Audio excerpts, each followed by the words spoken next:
রাজ্যের বিভিন্ন এলাকায় দীর্ঘদিন ধরে আটকে থাকা অসমাপ্ত সরকারি কাজগুলির বাস্তব রূপায়ণ এবং স্থানীয় সমস্যাগুলি খতিয়ে দেখতে ময়দানে নামল বিধায়কদের বিশেষ প্রতিনিধি দল। মুখ্যমন্ত্রী অধ্যাপক ডক্টর মানিক সাহার উদ্যোগে শাসক ও বিরোধী দলের মোট 11 জন বিধায়ককে নিয়ে সম্প্রতি একটি উচ্চ পর্যায়ের কমিটি গঠন করা হয়েছে। এই কমিটির চেয়ারম্যান হিসেবে দায়িত্ব পেয়েছেন কমলাসাগর বিধানসভা কেন্দ্রের বিধায়িকা অন্তরা সরকার দেব। এই কমিটির মূল লক্ষ্য হল বিভিন্ন এলাকায় ঘুরে উন্নয়নমূলক কাজের অগ্রগতি খতিয়ে দেখা।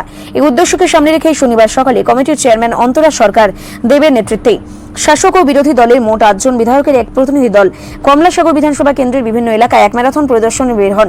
বিধায়কের ওই প্রতিনিধি দলটি এদিন চাম্পামুড়া, সেকের কোট এবং ফুলতলি এলাকার মতো গুরুত্বপূর্ণ স্থানগুলি ঘুরে দেখেন। পরিদর্শনকালে তারা বিভিন্ন পানীয় জল, রাস্তাঘাট ও অন্যান্য পরিকাঠামো সংক্রান্ত অসমাপ্ত সরকারি কাজগুলি সরজমিনে খতিয়ে দেখেন এবং স্থানীয় বাসিন্দাদের সাথে কথা বলেন। এদিন পরিদর্শন শেষে বিশেষ প্রতিনিধি দলের পক্ষ থেকে সংশ্লিষ্ট আধিকারিক ও ঠিকাদারদের করা নির্দেশ দেওয়া হয়েছে, যাতে দীর্ঘদিন ধরে ঝুলে থাকা সমস্ত সরকারি কাজ নির্দিষ্ট গুণমান বজায় রেখে দ্রুত সম্পন্ন করা হয়।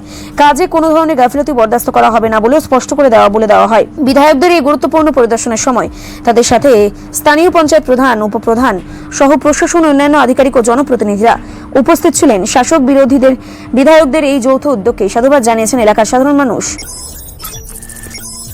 বিধানসভার আমাদের বিভিন্ন কমিটি আছে, ওই কমিটির মধ্যে এস্টিমেট কমিটি আমরা 11 জন মেম্বার এমএলএরা আছি। তো তার মধ্যে আমরা 8 জন একসাথে আজকে আমাদের পরিদর্শনে বের হয়েছি। তো আমাদের কমলাসাগর বিধানসভার অন্তর্গত ডুকলি ব্লকের শেখিরপুর গ্রাম পঞ্চায়েতের যে সিনাই নদীর ব্রিজ আছে, ব্রিজের আগে শেখিরপুর বাজার আজকে দীর্ঘ প্রায় 15-20 বছর ধরে NHIDCL হাফ ডান অর্ধেক করে গিয়েছিলেন, বাকি ড্রেনগুলো করেননি।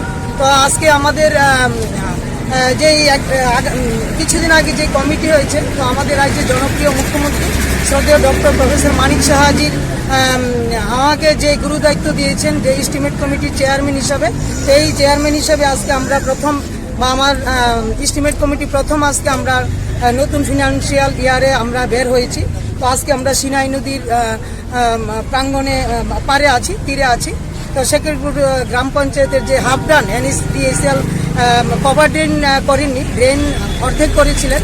তো ওইটা আমরা নোটিশ পাওয়া মাত্র NHIDCL কাজ শুরু করে দিয়েছেন। তো আজকে আমরা পরিদর্শন করতে এসেছি এবং এখন আমরা ফুলতলি গ্রাম পঞ্চায়েতের আমাদের যে ওইটাও সিনাই নদীর একটা বাঁধ ভেঙে গেছে, অনেক প্রায় 1000 কৃষকের জমি অনেক নষ্ট হয়েছে। বিগত দিনে যেই বর্ষা হয়েছিল ওইটা আমরা ভিজিট করব। তারপর আমরা আমাদের কুনাবনের রাস্তাটি ভিজিট করব। NH রুট রাস্তার মধ্যে থেকে কসবেশ্বরী মায়ের মন্দির পর্যন্ত যেই রাস্তাটা আছে, এটাও হাফ ডান কাজ হয়েছে, পুরো সম্পূর্ণ হয়নি, ওইটাও আমরা ভিজিট করব। তারপর আমরা সোনামুড়া যাব, তারপর আমরা জম্পুইজলা গোলাঘাটি কনস্টিটিউয়েন্সি আমরা আজকে বিভিন্ন উন্নয়নমূলক কাজ এইগুলো হচ্ছে এবং হাফ ডান অবস্থায় আছে, ওইগুলো আমরা ভিজিট করব। আজকে ভিজিটে আপনার সাথে কে কে আছে? আজকে আমাদের ভিজিটের সাথে আমরা আমাদের যে কমিটি, এই কমিটিতে আমরা সর্বদলের আছি। আমরা ভারতীয় জনতা পার্টি দল, ত্রিপুরা মথা, CPIM-এর বিধায়কও আছেন। তো আমরা মোট 8 জন বিধায়ক, 11 জনের কমিটি, আমরা 8 জন এসেছি। আমাদের শ্রদ্ধা বাদারঘাট বিধানসভার দিদি আছেন মিনা দিদি, এবং আমাদের সুরমা বিধানসভার স্বপ্না দাস দিদি আছেন, এবং আমাদের রাজনগর বিধানসভার স্বপ্না মজুমদার দিদিও আছেন, বিশ্বজিৎ কলুই দাদা আছেন জম্পুইজলা থেকে, এবং আমাদের মধ্যে মানব দেববর্মা দাদা আছেন, তারপর নির্মল বিশ্বাস দাদা আছেন। রিপোর্ট সংবাদ প্রতীক্ষা।